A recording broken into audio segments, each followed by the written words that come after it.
Praise the Lord. ദൈവത്തിന്റെ വചനം ഇവിടെ വ്യക്തമായി രേഖപ്പെടുത്തിയിരിക്കുന്നു. മത്തായി സുവിശേഷം 5-ാം അധ്യായം 4-ാം വചനം എന്താണ് പറയുന്നത് അറിയാമോ?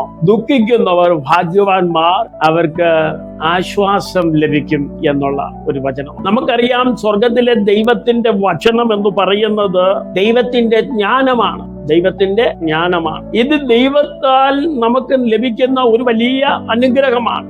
യേശു ക്രിസ്തു തിരുവായി മൊഴിഞ്ഞ് അവൻ നമുക്ക് നൽകുന്ന ദൈവരാജ്യത്തിന്റെ സന്ദേശങ്ങളിൽ 2ാമത്തെ സന്ദേശമാണ് നാം കേൾക്കുന്നത്. അത് ഇങ്ങനെ പറയുന്നു: ദുഃഖിക്കുന്നവർ ഭാഗ്യവാന്മാർ, അവർക്ക് ആശ്വാസം ലഭിക്കും. അതായത് കണ്ണീരിൽ മറഞ്ഞിരിക്കുന്ന ഒരു സന്തോഷമെന്നാണ്. എന്താണ് കണ്ണീരിൽ മറഞ്ഞിരിക്കുന്ന സന്തോഷം? നമ്മൾ എപ്പോഴും മനസ്സിലാക്കേണ്ട ഒരു കാര്യം, നമുക്ക് വേണ്ടുന്നത് ദൈവത്തിങ്കിൽ നിന്നുള്ള ജ്ഞാനമാണ്, ദൈവത്തിങ്കിൽ നിന്നുള്ള അറിവാണ് നമുക്ക് ആവശ്യം. അവിടെ നമ്മൾ തിരിച്ചറിയുമ്പോൾ നമുക്ക് വലിയ സമാധാനം ലഭിക്കാൻ ഇടയാകും. നമ്മൾ കഴിഞ്ഞ ദിവസം ചിന്തിച്ചതുപോലെ അനുഗ്രഹീതൻ എന്ന വാക്കിന്റെ അർത്ഥം എന്താണ്? മക്കാരിയോസ്. ഇവിടെ ഈ അനുഗ്രഹീതൻ അഥവാ മക്കാരിയോസ് എന്ന് പറയുന്നത് കേവലം സന്തോഷമെന്ന അർത്ഥമല്ല. അതിനപ്പുറത്ത് ദൈവത്തിന്റെ ആഴമായ അനുഗ്രഹമുള്ളവൻ എന്നാണ്. അതായത് ദൈവിക അംഗീകാരത്തിൽ വേരൂന്നിയ ഒരു ആത്മീയ ക്ഷേമ അവസ്ഥയാണ് ഇവിടെ വെളിപ്പെടുത്തുന്നത്. ഇവിടെ നമ്മുടെ വിശുദ്ധ കരങ്ങളിൽ എടുത്തുകൊണ്ട് ദൈവത്തിന് സ്തോത്രം ചെയ്താട്ടെ. ഹല്ലേലൂയ. അപ്പം ദുഃഖിക്കുന്നവർ എന്ന ഗ്രീക്കിന്റെ വാക്ക് പെതൗൺസ് എന്നാണ്. പെതൗൺസ്. അപ്പൊ ഈ പെതൗൺസ് എന്ന് പറഞ്ഞു കഴിഞ്ഞാൽ നമുക്ക് മനസ്സിലാക്കേണ്ട ഒരു സത്യം ഇതാണ്: ഇതൊരു ആകസ്മികമായ ദുഃഖമല്ല. അതായത് പാപം, കഷ്ടപ്പാട്, അനീതി, നഷ്ടം എന്നിങ്ങനെയുള്ള വിഷയത്തിൽ ആസ്പദമാക്കിയുള്ള ഒരു ദുഃഖത്തെയാണ് ഇവിടെ വ്യക്തമാക്കുന്നത്. എന്നോട് ഞാൻ പറയാം, പാപം, കഷ്ടപ്പാട്, അതുപോലെ എന്താണ് അനീതി തുടങ്ങിയ വിഷയത്തിൽ, അതുപോലുള്ള നഷ്ടത്തെ കുറിച്ചുള്ള വിഷയത്തിൽ ആസ്പദമാക്കി ആഴമേറിയ ഒരു ചിന്തയാണ്, ഹൃദയംഗമായ ഒരു അനുഭവമാണ് ഈ ദുഃഖം എന്ന് നമ്മൾ ഇവിടെ മനസ്സിലാക്കണം. ഇതിന് വചനം പറയുന്നത് ഇങ്ങനെയാണ്: അവർ അനുഗ്രഹീതർ എന്നാണ്, ഭാഗ്യവാന്മാർ എന്നാണ്. ദുഃഖിക്കുന്നവർ ഭാഗ്യവാന്മാർ, അവർക്ക് എന്ത് ലഭിക്കും എന്നാ പറഞ്ഞത്? ആശ്വാസം ലഭിക്കും. അപ്പം ദൈവത്തിന്റെ വചനം പറയുന്നത് ഇങ്ങനെയാണ്: പുനഃസ്ഥാപനം ഉണ്ടാകും, രോഗശാന്തി ഉണ്ടാകും എന്ന് തിരുവെടുത്ത് പറയുന്നു. പരിശുദ്ധാത്മാവിൽ നമുക്ക് ലഭിക്കുന്ന ഒരു ദൈവിക സന്ദേശമാണ് ഇവിടെ നമുക്ക് കാണാൻ കഴിയുന്നത്. ആശ്വാസകൻ എന്നൊക്കെയാണ് ഇതിൽ നിന്ന് നമുക്ക് മനസ്സിലാക്കുന്നത്. അപ്പൊ ദുഃഖത്തെ അനുഗ്രഹമായി കാണുന്ന ഒരു വൈരുദ്ധ്യമായ ചിന്തയാണ് ഈ വചനത്തിൽ നിന്ന് നമുക്ക് ഗ്രഹിക്കാൻ കഴിയുന്നത്. പ്രിയമുള്ളവരെ, മനസ്സിലാക്കുക, എന്താണ് ദൈവം നമ്മോട് പറയുന്നത്? യേശു ക്രിസ്തു നമ്മളോട് പറയുന്നത് എന്തുവാ? ദുഃഖിക്കുന്നവർ എന്ത് ലഭിക്കുമെന്ന് പറയുന്നത്? ആശ്വാസം ലഭിക്കും. അവർക്ക് ദൈവം കൊടുക്കുന്ന പദവി അവർ അനുഗ്രഹീതർ എന്നാണ്, ഭാഗ്യവാന്മാർ എന്നാണ്. ലോകത്ത് ദുഃഖം സകല മനുഷ്യർക്കും ഒന്നല്ലെങ്കിൽ മറ്റൊരു നിലയിൽ അഭിമുഖീകരിച്ചുകൊണ്ടിരിക്കുകയാണ്. അതുകൊണ്ട് തിരുവെടുത്ത് പറയുന്നത് ഇങ്ങനെയാണ്: നമ്മുടെ ജീവിതത്തിലെ ദുഃഖത്തെ വഴിതിരിച്ചു വിടണം. അല്ലെങ്കിൽ നമ്മൾ അഭിമുഖീകരിക്കുന്ന പ്രയാസങ്ങളെ, പ്രതിസന്ധികളെ നമ്മൾ വഴിതിരിച്ചു വിടണം. അതിൽ നമുക്ക് ലഭിക്കുന്ന ഒരു ആശ്വാസം വളരെ വലുതാണ്. ഞാൻ അതിനെക്കുറിച്ച് വ്യക്തമായി നിങ്ങൾക്ക് പറഞ്ഞ് മനസ്സിലാക്കി തരാം. ഇവിടുത്തെ ഏറ്റവും വലിയ വിഷയം എന്ന് പറയുന്നത് ശരീരത്തായാലും മനസ്സിനായാലും നേരിടുന്ന ദുഃഖം ആത്മാവിനെ ദൈവത്തിന്റെ മുമ്പിൽ തുറന്നു കാട്ടുക എന്നുള്ളതാണ്. ഇവിടെ ഉള്ളിൽ ഒരു ആത്മാവുണ്ടല്ലോ, ആ ദൈവത്തിന്റെ ആത്മാവിനെ ദൈവത്തിന്റെ സന്നിധിയിൽ തുറന്ന് കാട്ടുന്ന ഒരു ചിത്രമാണ് ഇവിടെ വ്യക്തമാക്കുന്നത്. അപ്പം വിലപിക്കുമ്പോൾ, ദുഃഖിക്കുമ്പോൾ ലോകത്തിന്റെ തകർച്ചയാണ് ഉണർത്തുന്നതെങ്കിലും അതിന്റെ അപ്പുറത്ത് ദൈവത്തിന്റെ ആത്മാവിനെ എന്ത് ചെയ്യുകയാണ്?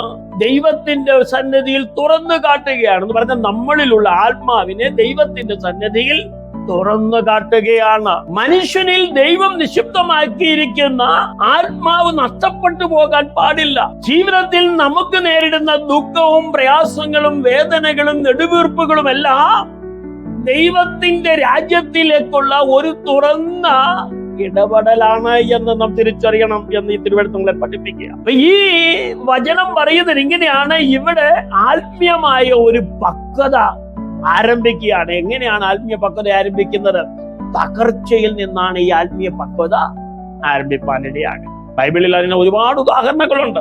ദാവീദിനെ കുറിച്ച് നമുക്ക് നന്നായിട്ട് അറിയാം. ദാവീദ് പറയുന്നത് ഇങ്ങനെയാണ്: ദൈവത്തിന്റെ മുമ്പാകെയുള്ള എന്റെ യാഗങ്ങൾ തകർന്ന മനസ്സാണെന്നാണ് വചനം പറയുന്നത്. സങ്കീർത്തനം 51:17 അത് വ്യക്തമാക്കുന്നു.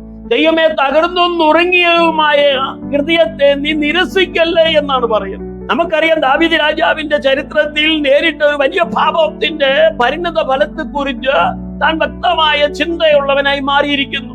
അതായത് ബേത്ശേബയുമായുള്ള തന്റെ പാപത്തെ കുറിച്ച് ദാവീദ് വിലപിക്കുന്നു. പ്രിയമുള്ളവരെ, നമ്മൾ അവിടെ പഠിക്കുന്ന പാഠം ഇങ്ങനെയാണ്: ദാവീദ് കേവലം കരയുക മാത്രമല്ല, അവന്റെ ഹൃദയം അനുതാപത്തിലേക്ക് തിരിയാനിടയായി. അതായത് അവനിലുള്ള ദുഃഖം എന്ത് ചെയ്യുന്നു? ഒരു വലിയ മാനസാന്തരത്തിലേക്ക്, പുനഃസ്ഥാപനത്തിലേക്ക്, ആഴമായ ആരാധനയിലേക്ക് അത് മാറുവാൻ കാരണം. അതാണ് വാസ്തവത്തിൽ റിയൽ മാനസാന്തരം എന്ന് പറയുന്നത്. വാസ്തവത്തിൽ ദാവീദിനെ കുറിച്ച് പറയുന്നത് ദൈവത്തിന്റെ സ്വന്തം ഹൃദയപ്രകാരമുള്ള മനുഷ്യനെന്നാണ്. ദാവീദ് പലപ്പോഴും വൈകാരിക വേദനയിൽ നിലവിളിച്ചു. നമുക്കത് അവിടെ പഠിക്കുമ്പോൾ മനസ്സിലാക്കാൻ കഴിയുന്നു. തനിക്ക് തന്റെ ആന്തരികമായ വിഷയത്തിൽ വളരെ സംഘർഷം നേരിടുന്നു. ദുഃഖം, നിരാശ, ഇതൊക്കെയാണ് തന്റെ ജീവിതത്തിൽ പ്രതിഫലിപ്പാൻ ഇടയാക്കുന്നത്. അതുകൊണ്ട് ദൈവത്തിന്റെ വചനം കേൾക്കുന്ന ദൈവമക്കളെ നമ്മൾ മനസ്സിലാക്കണം, ദൈവത്തിന്റെ സന്നിധിയിൽ നിൽക്കുന്നിടത്തോളം കാലം നാം വലിയ പ്രതിസന്ധിയുടെ നടുവിലാണ് നിൽക്കുന്നത്. ദുഃഖവും വേദനയും അതുപോലെ സംഘർഷവും ഒക്കെ നമ്മുടെ ജീവിതത്തിൽ നേരിടുമ്പോൾ ഈ തകർച്ചയിൽ നിന്ന് എന്ത് സംഭവിക്കുന്നു?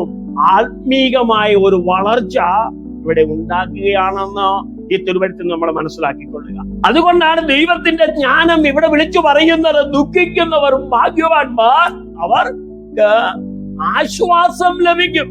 വാസ്തവത്തിൽ ഒറ്റ സെന്റൻസേ ഉള്ളെങ്കിലും ആ സെന്റൻസിനകത്ത് നിക്ഷിപ്തമായിരിക്കുന്ന ദൈവത്തിന്റെ ജ്ഞാനം വളരെ വലുതാണ്. നമ്മളോടുള്ള ബന്ധത്തിലാണ് അത് സംസാരിക്കുന്നത്. വേദപുസ്തകം പഠിക്കുന്ന ദൈവമക്കൾക്കറിയാം യെരമ്യാവിനെ കുറിച്ച്. യെരമ്യാവ് ഒരു ദിവസം പറയുന്ന ഒരു പദമുണ്ട്. 9-ാം അധ്യായം 1-ാം വചനത്തിൽ, അയ്യോ എന്റെ തല ഒരു നീരുറവും എന്റെ കണ്ണുകൾ ഒരു കണ്ണുനീരും ഉറവും ആയിരുന്നുവെങ്കിൽ കൊള്ളാമായിരുന്നു എന്ന് പറയുവാനിടയായി. അതിന്റെ അർത്ഥം എന്താണെന്നറിയാമോ? ദൈവത്തിന്റെ അഭിഷിക്തനായ യെരമ്യാവ് ജനത്തിന്റെ പാപത്തെ കുറിച്ച്, അല്ലെങ്കിൽ ജനത്തിന് വരാൻ പോകുന്ന ന്യായവിധിയെ കുറിച്ച് ഇവിടെ നിലവിളിക്കുക. കാരണം യെരമ്യാവ് നോക്കുമ്പോൾ ജനം മുഴുവൻ സ്വസ്നേഹികളായി, ദിവ്യാഗ്രഹികളായി, ലോകമോഹങ്ങൾക്ക്, ഇംഗിതത്തിന് വിധേയപ്പെട്ട് ദൈവത്തെ മറന്നു ജീവിക്കുന്ന ഒരു രംഗമാണ് ആര് കാണുന്നത്? യെരമ്യാ പ്രവാചകൻ കാണുന്നത്. അതുകൊണ്ട് ദൈവത്തിന്റെ ദാസനായ യെരമ്യാവ് ജനത്തിനു വേണ്ടി പ്രാർത്ഥിക്കുമ്പോഴും രാജ്യത്തിന് വേണ്ടി പ്രാർത്ഥിക്കുമ്പോഴും താൻ കരഞ്ഞാണ് പ്രാർത്ഥിപ്പാനിടയായത്. അതുകൊണ്ട് കണ്ണുനീരിന്റെ പ്രവാചകൻ എന്നാണ് ആരെക്കുറിച്ച് പറയുന്നത്? യെരമ്യാവിനെ കുറിച്ച് പറയും. താൻ പറയും, എന്റെ തലയിൽ ഒരു നീരുറവുണ്ടായിരുന്നുവെങ്കിൽ, എന്റെ കണ്ണുകൾക്ക് ഒരു കണ്ണുനീരുറവുണ്ടായിരുന്നുവെങ്കിൽ, എന്ന് പറഞ്ഞു കഴിഞ്ഞാൽ തനിക്ക് കരയാൻ ഇനി കണ്ണുനീരില്ല എന്നർത്ഥം.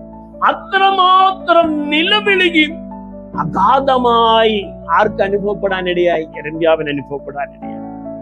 നമ്മൾ മനസ്സിലാക്കേണ്ടുന്ന ഒരു കാര്യം ഇതാണ്: അമിതമായ വൈകാരികമായ ഭാരങ്ങൾ, വൈകാരികമായ വേദനകൾ അകത്തളത്തിൽ നിന്ന് ഒരു മനുഷ്യനിൽ നിന്ന് ഉണ്ടാകുമ്പോൾ അത് അവന്റെ തകർച്ചയല്ല, ആ തകർച്ചയുടെ നടുവില് അവൻ ആത്മീയമായി വളരുക എന്നുള്ളതാണ്.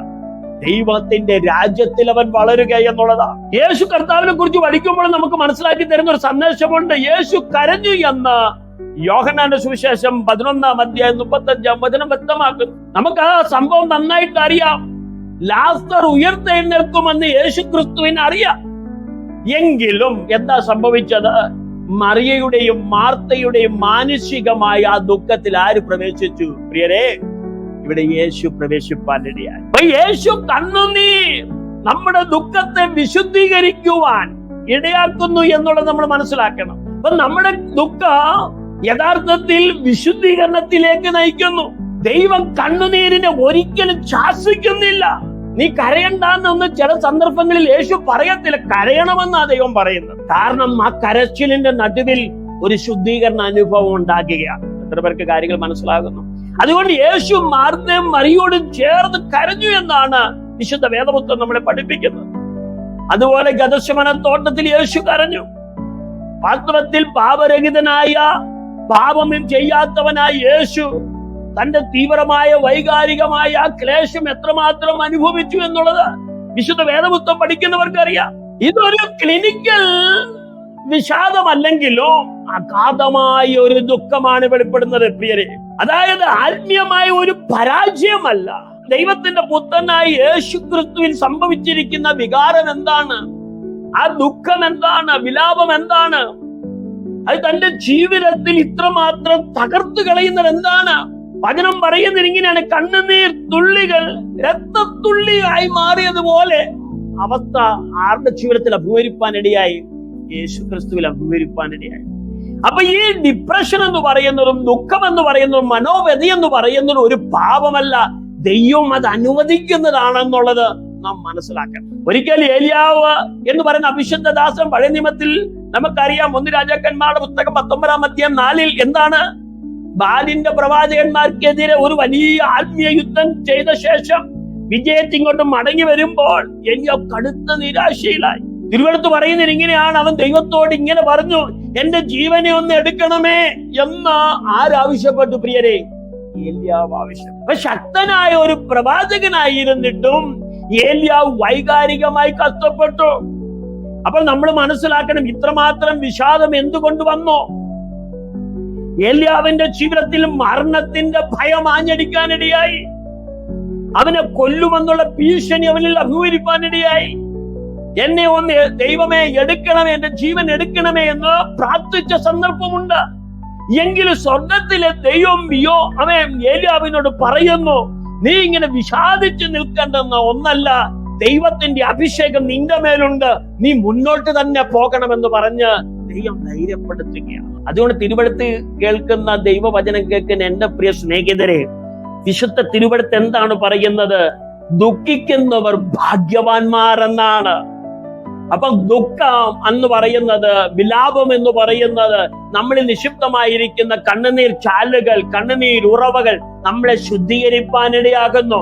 നമ്മളിൽ ദൈവരാജ്യം വളരുവാനിടയാകുന്നു.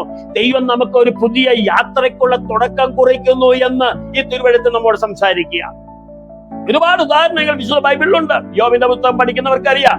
3-ാം അധ്യായം 11-ാം വചനവും 3-ന്റെ 26 പഠിക്കുമ്പോൾ നമുക്കറിയാം, വളരെയധികം വേദനയിൽ കഴിയുന്ന ഒരു സമ്പന്നനായ മനുഷ്യൻ. യോബിന്റെ സമ്പന്നതയുടെ വർണ്ണത എത്ര വളരെ വിശാലമായിട്ട് ബൈബിൾ പറയുന്നുണ്ട്.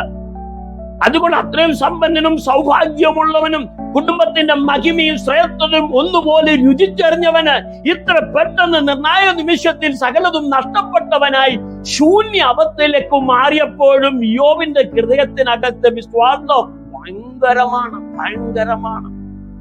അവൻ പറയുന്ന പദം നമുക്ക് വളരെയധികം ശ്രദ്ധേയമാണ്.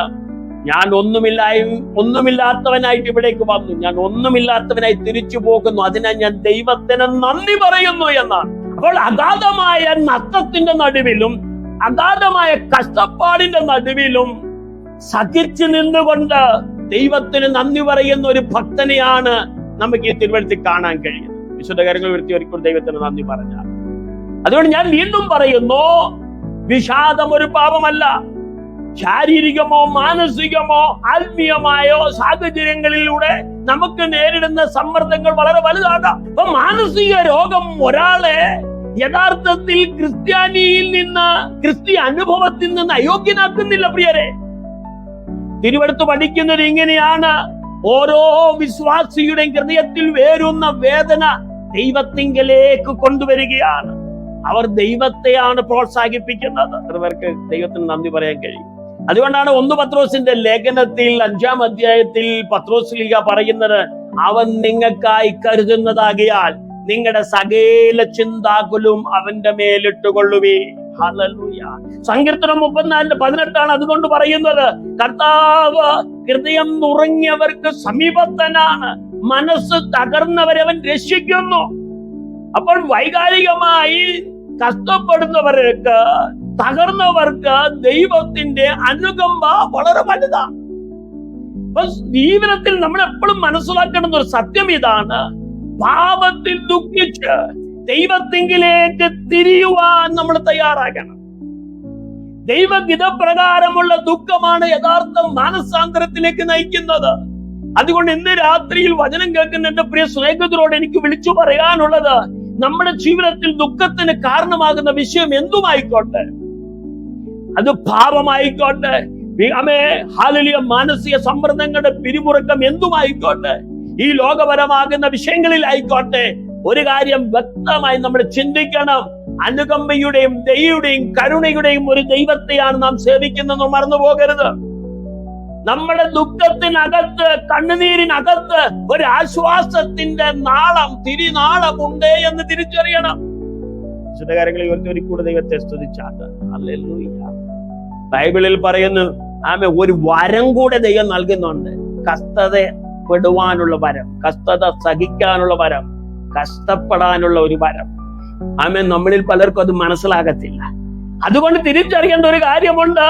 ഈ ലോകത്തിന്റെ നടുവിൽ അനീതി പെരുകുമ്പോഴും, ദാരിദ്ര്യം പെരുകുമ്പോഴും, യുദ്ധം പെരുകുമ്പോഴും, അഴിമതി പെരുകുമ്പോഴും നമ്മുടെ ജീവിതത്തിന്റെ ഹൃദയത്തിന്റെ തകർച്ച ഒരു അനുഗ്രഹമാണെന്ന് ഇന്ന് രാത്രി നാം തിരിച്ചറിയണം. ഓക്കെ, അതുകൊണ്ട് ദൈവത്തിന്റെ ജനം മനസ്സിലാക്കുക, യേശു മനസ്സലിയുന്ന ദൈവമാണ്. യേശു കരയുന്നവരോടുകൂടെ കരയുന്ന ദൈവമാണ്. ജനക്കൂട്ടത്തെ കണ്ട് മനസ്സലിഞ്ഞു എന്നൊക്കെ വചനം വായിക്കുന്നുണ്ട്. ഇന്ന് രാത്രി വചനം കേൾക്കുന്ന എന്റെ പ്രിയ സ്നേഹിതരെ, ലോകത്തിൽ നേരിടുന്ന പ്രതിസന്ധികൾ വളരെ വലുതാണ്.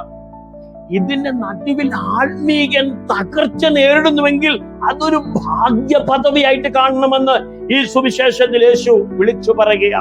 ദുഃഖിക്കുന്നവർ ഭാഗ്യവാന്മാർ, അവർക്ക് എന്ത് ലഭിക്കുന്ന പറഞ്ഞ്? ആശ്വാസം ലഭിച്ചു. നമ്മുടെയൊക്കെ ജീവിതത്തിൽ വേർപാടുകൾ സംഭവിക്കാം.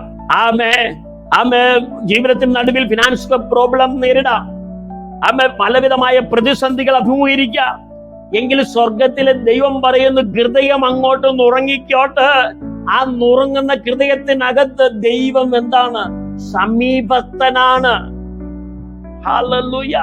അതുകൊണ്ട് ഇന്ന് രാത്രി വചനം കേൾക്കുമ്പോൾ ഹൃദയം നുറങ്ങിയെങ്കിൽ ഓർത്തോണം, ദൈവരാജ്യം വളരുകയാണ്. ദുഃഖങ്ങൾ നേരിടുമ്പോൾ ഓർത്തോണം, ദൈവരാജ്യം വളരുകയാണ്. പക്ഷെ ഞാനും നിങ്ങളും പിടിച്ചു നിൽക്കണം, സഹിച്ചു നിൽക്കണം, വിശ്വസ്തയോടെ നിൽക്കണം, സത്യസന്ധതയോടെ നിൽക്കണം.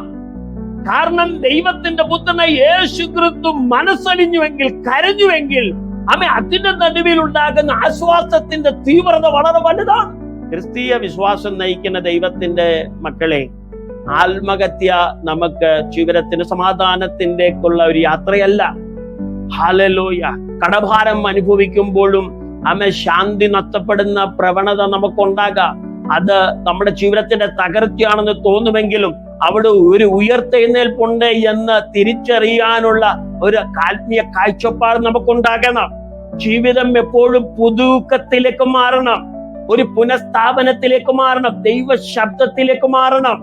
ഇവിടെ തിരുവെടുത്ത് പറയുന്നു, ഞാൻ നിങ്ങൾക്ക് പരിശുദ്ധാത്മാവിനെ തരുമെന്ന് പറയുമ്പോൾ ആശ്വാസദായകനെയാണ് ദൈവം തരുന്നത്. യോഹന്നാൻ 14:26 അതല്ലേ നമ്മോട് സംസാരിക്കുന്നത്. അതുകൊണ്ട് ദൈവത്തിന്റെ വചനം പറയുന്നു, സത്യം എപ്പോഴും സംസാരിച്ചു കൊണ്ടിരിക്കും, സത്യം എപ്പോഴും പ്രത്യാശ നൽകിക്കൊണ്ടിരിക്കും, സത്യം എപ്പോഴും ആഴത്തിലുള്ള മുറിവുകളെ എന്ത് ചെയ്യുന്നു?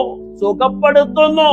അതുകൊണ്ട് ആശ്വാസപ്രദകനായ പരിശുദ്ധ ആത്മാവ് ദുഃഖിച്ചിരിക്കുന്നവരുടെ ഇടയിൽ, വിലപിക്കുന്നവരുടെ ഇടയിൽ, തകർച്ചയുടെ നടുവിൽ ദൈവത്തിന്റെ സംസാരം വെളിപ്പെടുകയാണ്. ദൈവം പ്രത്യാശ നൽകുന്ന ആഴമേറിയ അനുഭവം നമുക്ക് മധ്യ തെളിവായി വെളിപ്പെടുകയാണ്. നമ്മറിയാതെ നമ്മുടെ ആഴത്തിലുള്ള മുറിവുകൾ സുഖപ്പെട്ടുകൊണ്ടിരിക്കുകയാണ്. ഇതത്രേ പരിശുദ്ധാത്മാവ് നമുക്ക് മധ്യ ചെയ്യുന്നത്. വിശുദ്ധ കാര്യങ്ങളിൽ ദൈവത്തെ സ്തുതിച്ചാണ്. ഹല്ലേലൂയ. അപ്പോൾ ഓർത്തുകൊള്ളണം, ദുഃഖ സമയത്ത് ഒരിക്കലും ആത്മാവ് നമ്മളെ ഒറ്റയ്ക്ക് വിടാൻ എന്ത് ചെയ്യുന്നില്ല? തയ്യാറാകുന്നില്ല. നമ്മുടെ കണ്ണുനീരൊന്നും പാഴാകത്തില്ല. അതുകൊണ്ടാണ് തിരുവെടുത്ത് പറയുന്നത്, സങ്കീർത്തനം 56:8 എന്താണ് പറയുന്നത്? ഹല്ലേലൂയ. എന്റെ കണ്ണുനീർ, ഒന്ന് പറയാമോ? ദൈവം എന്ത് ചെയ്തിരിക്കുന്നു? തുരുത്തിയിലാക്കി വെക്കുന്നു എന്ന്. എന്റെ ദുഃഖങ്ങൾ ദൈവം എണ്ണിയിരിക്കുന്നു എന്ന്. അപ്പൊ കണ്ണുനീരൊക്കെ തുരുത്തിയിൽ ശേഖരിക്കുന്ന ഒരു ദൈവമുണ്ടെങ്കിൽ അത് ഈ വിശുദ്ധ ബൈബിൾ സംസാരിക്കുന്ന ദൈവമാണ്.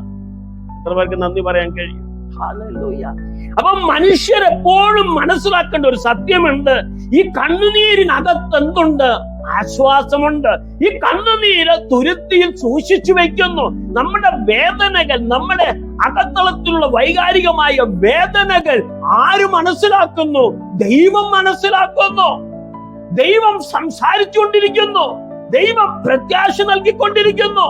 ദൈവം ഒറ്റയ്ക്ക് വിടാൻ തയ്യാറാകുന്നില്ല, ദൈവം കൂടെ വരാൻ തയ്യാറാകുന്നു എന്ന് ഈ തിരുവെഴുത്ത് മനസ്സിലാക്കിയ. അതുകൊണ്ട് വചനം നമ്മുടെ ഗിരിപ്രഭാഷണത്തിൽ യേശു ഉറക്കെ പറയുമ്പോൾ, ദുഃഖിക്കുന്നവർ ഭാഗ്യവാന്മാരെന്ന് പറയുമ്പോൾ അതിനകത്ത് ദൈവീയ ജ്ഞാനം ഗ്രഹിക്കണം. വചനം പറയുന്നത് ഇങ്ങനെയാണ്: ദുഃഖിക്കുന്നവർ ഭാഗ്യവാന്മാർ, അവർക്ക് ആശ്വാസം ലഭിക്കും. സുവിശേഷ വേലയിലായിരിക്കുന്ന അപ്പോസ്തലന്മാർ പറയുന്ന പദം എത്രയോ ശ്രദ്ധമാണ്. ആമേ, വളരെയധികം പ്രതിസന്ധിയിലൂടെയാണ് ഞങ്ങൾ ചില മേഖലകളിൽ കടന്നുപോയത്. കാറ്റും കോളും വല്ലാതെ ഞങ്ങളെ ക്ഷീണിപ്പിച്ചു. ഞങ്ങളുടെ മിനിസ്ട്രിക്ക് പല തടസ്സങ്ങളുണ്ടായി. ഞങ്ങൾ മരണത്തെ അഭിമുഖീകരിപ്പാനിടയായി. എങ്കിലും ഞങ്ങളെ ആശ്വസിപ്പിക്കുന്ന ആശ്വാസദായകനായ ദൈവം ഞങ്ങളുടെ ഹൃദയത്തെ ആശ്വസിപ്പിച്ചുകൊണ്ടിരുന്നു. ഇങ്ങനെയുള്ള ആത്മീയ സത്യങ്ങൾ വളരെ വലുതാണ്. അതുകൊണ്ട് ദൈവത്തിന്റെ വചനം കേൾക്കുന്ന ദൈവ പൈതലേ, എപ്പോഴും ദുഃഖിക്കുന്ന, ഹൃദയം നുറുങ്ങി നിൽക്കുന്ന, അല്ലെങ്കിൽ തകർച്ച നേരിടുന്ന ഒരു ഹൃദയമുണ്ടെങ്കിൽ നീ ഭാഗ്യവാനാണ്, നാം ഭാഗ്യവാനാണ് എന്ന് ആര് സംസാരിക്കുന്നു? ഈ വചനം സംസാരിക്കുന്നു. കാരണം ഈ കണ്ണുനീരിനകത്ത് ആശ്വാസമുണ്ട് എന്ന് ദൈവത്തിന്റെ വചനം നമ്മെ ഓർമ്മിപ്പിക്കുന്നു. അതുകൊണ്ട് ഇന്ന് രാത്രിയിൽ എത്ര പേർക്ക് സന്തോഷമുണ്ട്? ഒരു കാര്യം വ്യക്തമായി ചിന്തിച്ചു കൊള്ളുക, നമ്മളുടെ ദുഃഖം താൽക്കാലികമാണ്. പൗലോസ് പറയുന്ന പദം എത്രയോ ശ്രദ്ധേയമാണ്. ഈ ലോകത്തിലെ കഷ്ടതകൾ നൊടി നേരത്തേക്കേ ഉള്ളൂ, അല്പസമയത്തേക്കേ ഉള്ളൂ. അതുകൊണ്ട് ഈ ലോകത്തിലെ കഷ്ടത എനിക്ക് സാരമില്ലെന്ന് എണ്ണുവാൻ എന്റെ ഹൃദയത്തിന് കഴിയും. കാരണം വരുവാനുള്ള എന്റെ പ്രത്യാശ ഓർക്കുമ്പോൾ, വരുവാനുള്ള ദൈവത്തിന്റെ മഹത്വവും അനുഭവങ്ങളും ശ്രേഷ്ഠതയും ഓർക്കുമ്പോൾ, ഈ ലോകത്തിലെ വേർപാട്, ഈ ലോകത്തിലെ ഒറ്റപ്പെടുത്തല്, ഈ ലോകത്തിലെ പരിഹാസങ്ങള്, ഈ ലോകത്തിലെ നിന്ദകൾ എനിക്ക് ഏതുമില്ല, ഒന്നുമില്ല എന്ന് ഇവിടെ ആത്മീകൻ വിളിച്ചു പറയുകയാണ്. ചില കാര്യങ്ങൾ ദൈവത്തെ സ്തുതിച്ചാൽ ദൈവവചനം പഠിക്കുന്ന ഓരോ ദൈവമക്കൾക്കറിയാം, ദൈവം നമ്മുടെ കണ്ണുനീര് തുടച്ചു കളയുമെന്നാ പറയുന്നത്. കണ്ണുകളിൽ നിന്ന് എല്ലാ കണ്ണുനീരും ആര് തുടച്ചു മാറ്റും? ദൈവം തുടച്ചു മാറ്റും. ദൈവം ഒരു പുതിയ രാജ്യത്തിലേക്ക് നമ്മളെ കൊണ്ടുപോവുകയാണ്, ഒരു പുതിയ ഭൂമിയിലേക്ക്. അതിനു വേണ്ടി നമ്മളെ ഇവിടെ ദൈവം തയ്യാറാക്കിക്കൊണ്ടിരിക്കുകയാണ്. സ്വർഗ രാജ്യത്തിലേക്ക് നമ്മളെ ദൈവം വളർത്തിക്കൊണ്ടിരിക്കുകയാണ്. ദൈവ രാജ്യത്തിലേക്ക് ദൈവം വളർത്തിക്കൊണ്ടിരിക്കുകയാണ്. അതുകൊണ്ട് തകർന്നു നുറുങ്ങിയിരിക്കുന്ന ഹൃദയത്തെ ദൈവം ഒരിക്കലും നിരസിക്കയില്ല എന്ന് ഇന്ന് രാത്രി ദൈവം നമ്മോട് സംസാരിക്കും. അതുകൊണ്ട് തിരുവെടുത്ത് പഠിക്കുന്ന ദൈവമക്കൾക്കറിയാം, തകർച്ച ആവശ്യമാണ്, വേദന ആവശ്യമാണ്. എത്ര പേർക്ക് അങ്ങനെ പ്രാർത്ഥിക്കാൻ കഴിയും? ഹല്ലേലൂയ. കരയുന്നവരോടൊപ്പം കരയുന്ന ഒരു ദൈവം ഉണ്ടെന്ന് തിരിച്ചറിയണം. അതുകൊണ്ട് യേശു ക്രിസ്തു നമ്മളെ വിളിക്കുന്നു, പ്രിയരെ. ഇന്ന് രാത്രി വേദന ഒരു ബലഹീനതയല്ല, അതൊരു പുണ്യഭൂമിയാണെന്ന് കൂടെ തിരിച്ചറിയണം. എന്ന് പറഞ്ഞാൽ ഒരു ആശ്വാസ സ്ഥലമാണ് എന്ന് തിരിച്ചറിയണം.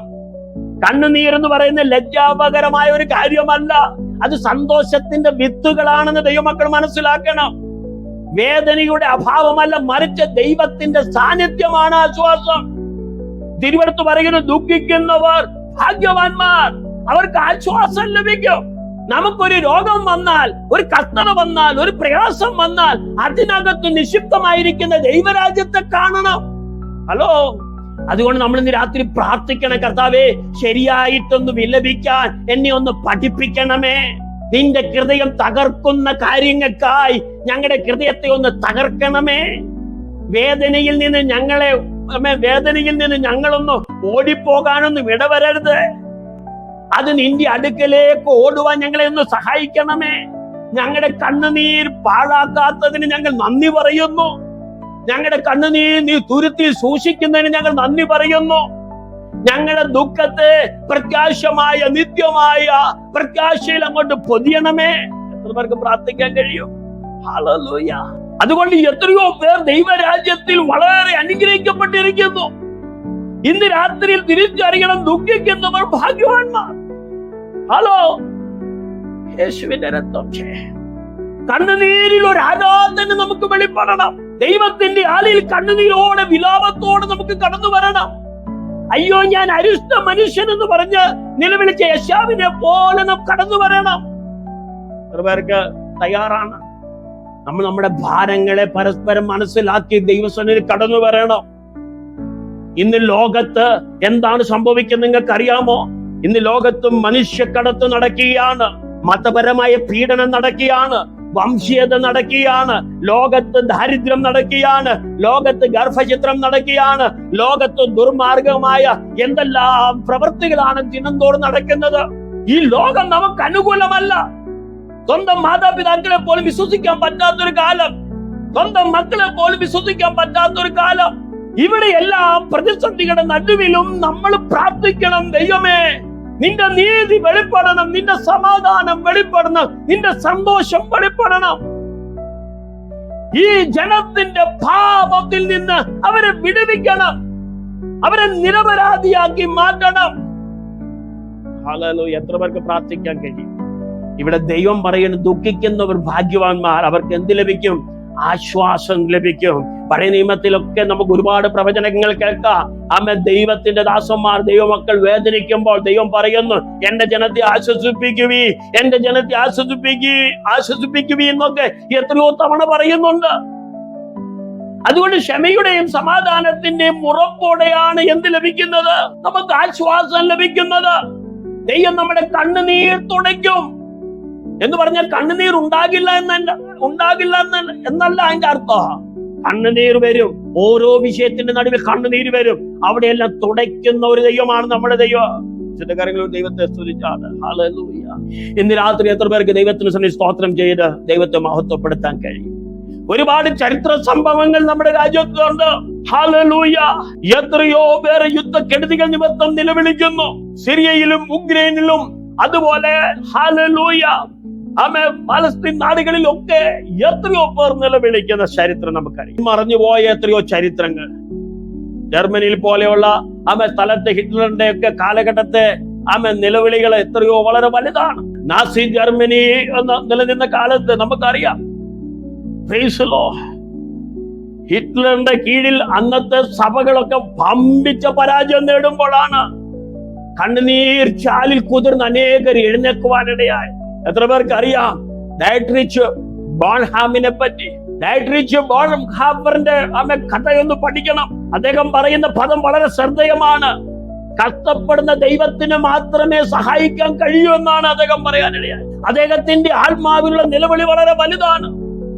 1944 കാലഘട്ടത്തിൽ നമുക്കറിയാം, നാസി സാമ്രാജ്യം ഭരിച്ചുകൊണ്ടിരുന്ന സ്ഥലത്ത് തകർച്ചയും സഹനങ്ങളും അഭിമുഖീകരിക്കുന്ന ഒരു ദൈവത്തെ കണ്ടുമുട്ടുന്ന അനേക ഭക്തന്മാരെ അതിന്റെ നടുവിൽ കാണാൻ കഴിയും.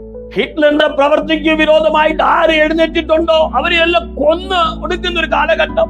ബോൺഹോഫർ പറഞ്ഞ പദം എത്രയോ ശ്രദ്ധേയമാണ്. കഷ്ടപ്പെടുന്ന ദൈവം, അതെ, എന്നോടൊപ്പം കഷ്ടപ്പെടുന്ന ദൈവം, എന്റെ വേദനയോടൊപ്പം സഹിക്കുന്നു ദൈവം, എന്റെ ആത്മാവിനോട് ചേർന്ന് നിൽക്കുന്നു ദൈവം. താൻ രക്തസാക്ഷിയായി തീർന്ന ചരിത്രം വളരെ ബലപ്പെട്ടതായിട്ട് നമുക്ക് കാണാൻ കഴിയും. ഇന്നും ആ ചരിത്ര പുസ്തകങ്ങൾ താളുകളിൽ അത് മനസ്സിലാക്കാൻ കഴിയും.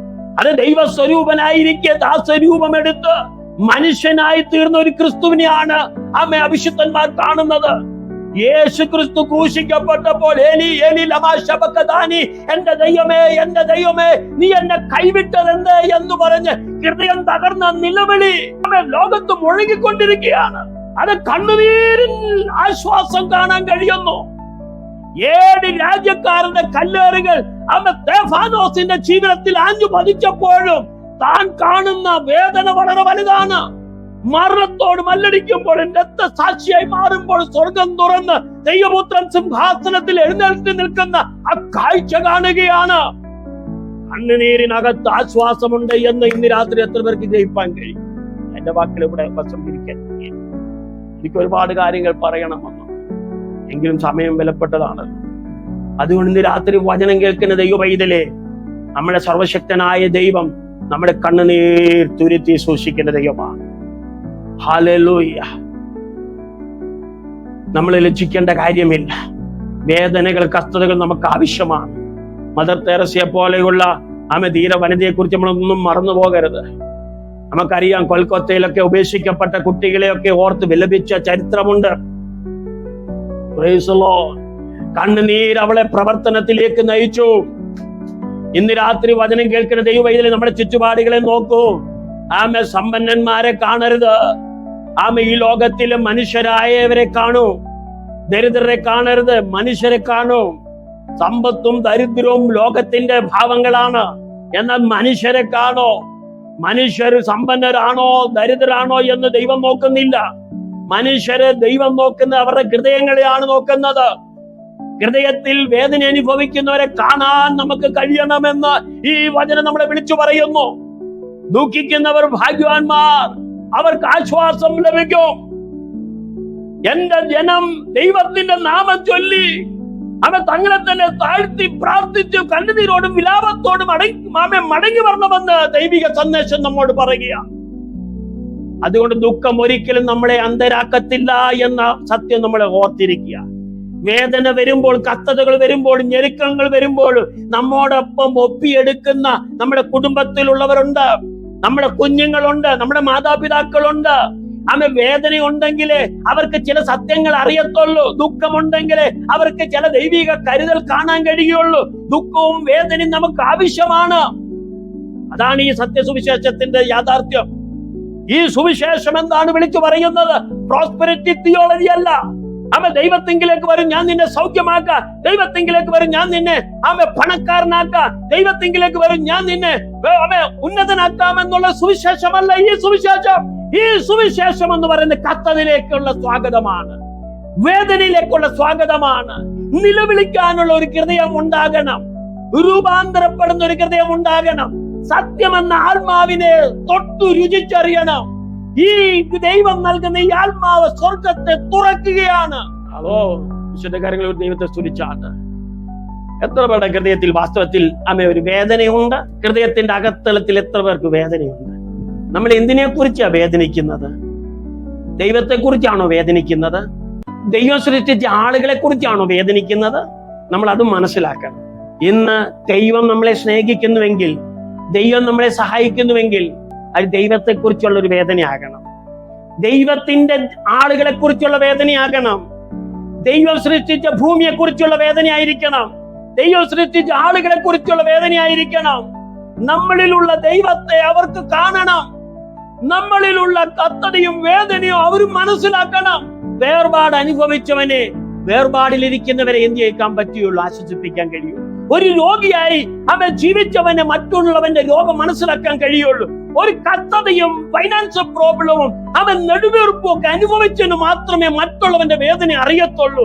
അതുകൊണ്ട് വിശുദ്ധ വേദപുസ്തകം പറയുന്നു, ദുഃഖിക്കുന്നവർ ഭാഗ്യവാന്മാർ, അവർക്ക് ആശ്വാസം ലഭിക്കും. ഞാൻ എന്റെ വാക്കിൽ ഇവിടെ ചുരുക്കാൻ പോവുകയാണ്. അതുകൊണ്ട് നമ്മൾ ആശ്വസിപ്പിക്കാൻ തിരക്ക് കൂട്ടണ്ട. കരയാൻ ഭാഗ്യം ലഭിച്ചവർ കരയാൻ കഴിയണമെന്നാണ് ഈ വചനം പഠിപ്പിക്കുന്നത്. ദുഃഖിക്കുന്നവർ ദുഃഖിച്ചുകൊണ്ടിരിക്കണമെന്ന് ഈ വചനം പഠിപ്പിക്കുന്നത്. കാരണം അവർ ദൈവരാജ്യത്തിലേക്ക് വളരുകയാണ്, ദൈവ സാന്നിധ്യത്തിലേക്ക് അവൾ കടന്നു വരികയാണ്. നമുക്ക് പറയാനുള്ള ഒരൊറ്റ പ്രാർത്ഥന, കർത്താവേ, ദുഃഖവും വേദനയും നെടുവീർപ്പും വൈകാരികമായ ആഴത്തിലുള്ള മനോവ്യതയൊക്കെ വരുമ്പോഴും ദൈവത്തെ തള്ളിക്കളയാൻ എന്റെ ജീവിതത്തിൽ ഇടവരരുത്. ദൈവത്തിൽ നിന്ന് ഓടിപ്പോകാൻ ഇടവരരുത്. ദൈവത്തോട് ചേർന്ന് നിൽക്കാനുള്ള ഒരു അനുഗ്രഹം കൂടെ നീ എനിക്ക് തരണമെന്ന് എന്ത് ചെയ്യണം? നാം പ്രാർത്ഥിക്കണം. പലരുടെ ഇടയിൽ സംഭവിക്കുന്നത് മറ്റൊന്നാണ്. വേദനയും പ്രയാസവും വരുമ്പോൾ ദൈവം എവിടെയെന്ന് ചോദിച്ചുകൊണ്ട് പിറുപിറുക്കുന്ന ഒരു നിലവിളിയാണ് ഉയരുന്നത്. അത് അരുത്, അത് നമുക്ക് പാടില്ല. നമ്മുടെ കൂടെ മനസ്സറിഞ്ഞ് ആത്മാവ് സംസാരിച്ചുകൊണ്ട് അടുത്തു നിൽക്കുന്ന ഒരു ദൈവമാണ് നമ്മുടെ ദൈവമെന്ന് നാം തിരിച്ചറിയണം. ഹല്ലേലൂയ. വിശുദ്ധ കാര്യങ്ങൾ ഒരിക്കൽ കൂടി ദൈവത്തിന് സ്തോത്രം ചെയ്താണ്. ഈ വചനങ്ങളെ ദൈവം നമ്മളെ അനുഗ്രഹിക്കട്ടെ.